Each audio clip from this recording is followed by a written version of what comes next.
As somebody who recently moved back to America after living overseas for 3+ years, I can honestly say America is the worst place to live. Food in America is absolutely terrible. And now I completely understand why majority of our food products, or a lot of our food products, are just banned from other countries. If you do a little bit of research, is what I did, is like a lot of our meat products can't even go outside of America. Like they're banned in 160 countries, and that's not even factoring in the cereals, the drinks and everything. And it has an effect on you. Since I've been back in the States, I have gained probably 10 to 15 pounds. And this is not like I was just sitting at home, not being active. Like I walk every day. About 2 miles, I do calisthenics for like 45 minutes. And then I jump rope from 15 to 20 minutes. And that's barely putting a dent into my weight. I think if I didn't do that, I probably would have gained 50 pounds easily. Whereas when I was overseas, it was fairly easy to stay in shape. Like even if I was working out twice a week, I stayed in shape.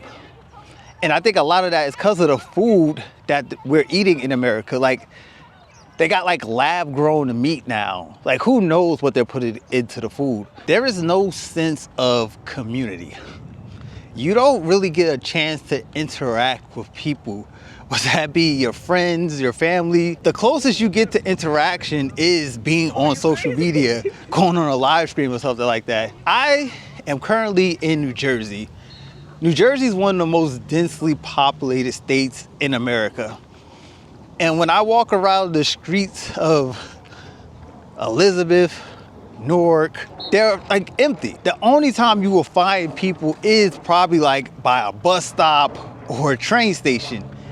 Outside of that, you're not gonna find people. And that's because a lot of America is not walkable, even in major cities. New York City is walkable, probably some parts of Miami, but a lot of it is not walkable. So you're not gonna run into people on your normal days. The cost of food, gas, pretty much everything is through the roof. And this really hit home for me because one of the reasons why I came back to the States is because I want to spend time with my family. My family always complains that they don't get a chance to see me. You're always traveling around the world. You're always doing this. I was having a conversation with my uncle, and the conversation kind of broke my heart because he was explaining to me how he has to ration his medication. And I'm thinking like, you have to ration your medication? One, he has a pretty good job. Two, he has insurance. But he was telling me his medication is so expensive that he had to ration it. He only could take it when his symptoms were getting like really, really bad. And I was just thinking like, damn, that's crazy. Because like overseas, like I can take it, for instance, like Thailand or Kenya, you can pretty much walk in a pharmacy and buy pretty much any medication you need, especially in Africa. And it'll probably cost you $3, $5, $20 max for something really, really crazy. The cost of everything has just been out of control. Like the Fed has been saying that inflation is like running between 2 or 3%. That's what the Fed targets, but there's no way with these prices the way they are. Like the national rent now, if you look at the Zillow index for the national median rent, it's $2,000. Most people can't even afford rent. Cause like with the new renting standards, you need to make like 3x. So if your rent is $2,000, that means you need to be making $6,000 a month. Most people are not making $6,000 a month. My apartment in Kenya was like $750 a month. And that included my rent, my electricity, and my cleaning lady. I don't think you can even get a room in America for $700 a month. Maybe you could get a room. A studio's probably gonna run you $1,200, $1,500 a month. It feels like work is life in America. Like there's nothing outside of work. Like whenever you talk to somebody, like they're always talking about money, money, money, money. And like, it's surprising. Like since I've been back, I was talking to some of my cousins And the amount of like side hustles they're picking up, like you're trying to trade now, you're trying to do like drop shipping, you're trying to do all that. And they're saying like, yeah, I need the money. I don't know what to do. My job is not paying me enough. These bills are going too high. So you got this situation where people don't even see the value in like hanging out with you or spending time with you because they always worry about work. You're literally like a drone in the system now. And one of the crazy parts about being back in the States is this sense of hopelessness. And you can feel it everywhere you go. It seems like people are kind of just like giving up. It wasn't like that before.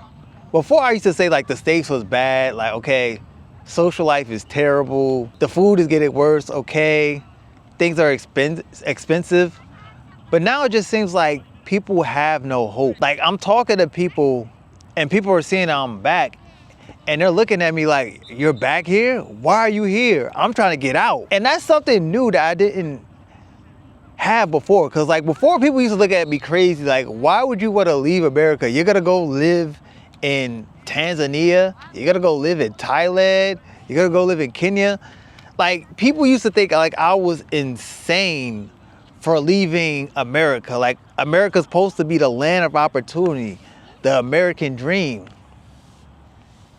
But now everybody's looking at me like, okay, tell me how to get out. I want to get out. I'm tired of this. I'm exhausted. Show me the way. And that's evident as you can see in the stat. For the first time ever, there's more people leaving the United States than entering. And that hasn't happened since the Great Depression. Let that sink in. America is the richest country in the world, supposed to have all this opportunity. People were willing to die trying to cross over the borders, trying to sneak in on boats. And now, more people are leaving the country than coming in. That tells you a story right there. That tells you everything you need to know. And you can see it everywhere. Look on social media. There's so many channels about interviewing people. Oh, I just left America. My rent is $500 a month or whatever. That wasn't a huge thing before. Like that's a new phenomenon. So I think personally, since I've been back for these 8 months, the best solution you could probably do is leave. I know I'm not gonna stay. I'm gonna go back overseas. But it was just eye-opening coming back here and seeing how things are. But yeah, let me know what you think in the comment section. Give the video a like and KG out.